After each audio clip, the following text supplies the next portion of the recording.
1873 সালে 24শে ফেব্রুয়ারি শিয়ালদা থেকে আর্মেনিয়ান ঘাট অবধি প্রথম ছুটেছিল ঘোড়ায় টানা ট্রাম।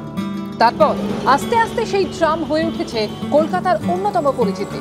ঘর ঘর শব্দ করে টুংটাং ঘুমটি বাজিয়ে যাওয়া এই জার্নি একটা সময় ছিল শহরের এ প্রান্ত থেকে ও প্রান্তে যাওয়ার অন্যতম মাধ্যম। কিন্তু তারপর কলকাতার রাস্তায় বেড়েছে গাড়ি, যাত্রী হারিয়ে একা হয়েছে ট্রাম। আর আজ তো অনেক রুটে ট্রামের দেখাই মেলে না। কিন্তু একদা কলকাতার পরিচিতি ট্রাম যাতে বিলুপ্তির অন্ধকারে তলিয়ে না যায়, সেজন্য লড়াই চালিয়ে যাচ্ছে ক্যালকাটা ট্রাম ইউজার্স অ্যাসোসিয়েশন। বৃহস্পতিবার এই উদ্দেশ্যে প্রেস ক্লাবে একটি সাংবাদিক বৈঠক করেন তারা। এই সংগঠনের দাবি 2011 সালেও কলকাতার 37টি রুটে ট্রাম চলত। বর্তমানে কলকাতার বুকে মাত্র 3টি রুটে ট্রাম চলে। সাংবাদিক বৈঠকে ছিলেন বিদ্যুৎ জনতা।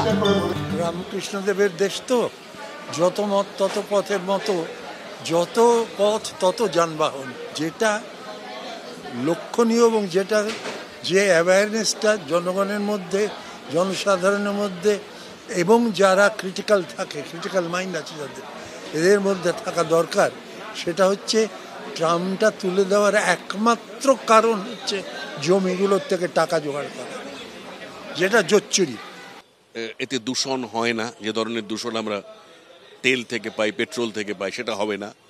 দ্বিতীয় হচ্ছে যে যদি সুষ্ঠুভাবে ট্রামকে চালানো যায়, সুচিন্তিতভাবে ঠিকঠাক জায়গায়, তাহলে অন্যান্য যে পরিবহন আছে যেমন মেট্রো, সেই মেট্রোর পরিপূরক হতে পারে, একটা জায়গা থেকে আরেক জায়গায় নিয়ে যেতে পারে মানুষকে। কারণ আজকের দিনে যাতায়াত করাটাই ভয়ঙ্কর কঠিন।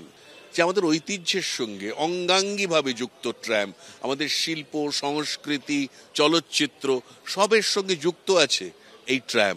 এই ট্রামকে বাদ দেওয়া সম্ভব নয়। ট্রামের অস্তিত্ব রক্ষার জন্য এগিয়ে এসেছেন রাজনৈতিক ব্যক্তিত্বরাও।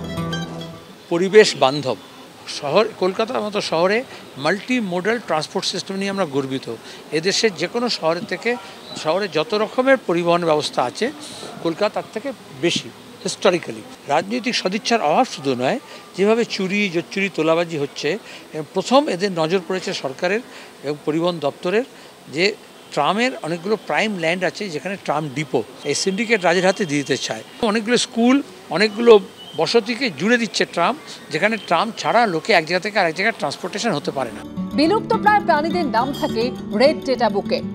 ট্রামের নামও সেই খাতায় ঢুকে যাবে না তো? ঐতিহ্যবাহী ট্রামকে বাঁচিয়ে রাখতে লড়াই চলছে।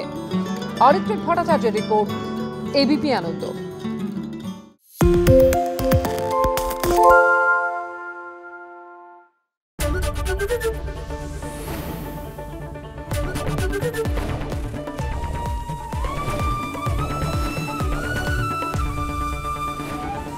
এবিপি আনন্দ, এগিয়ে থাকে, এগিয়ে রাখে।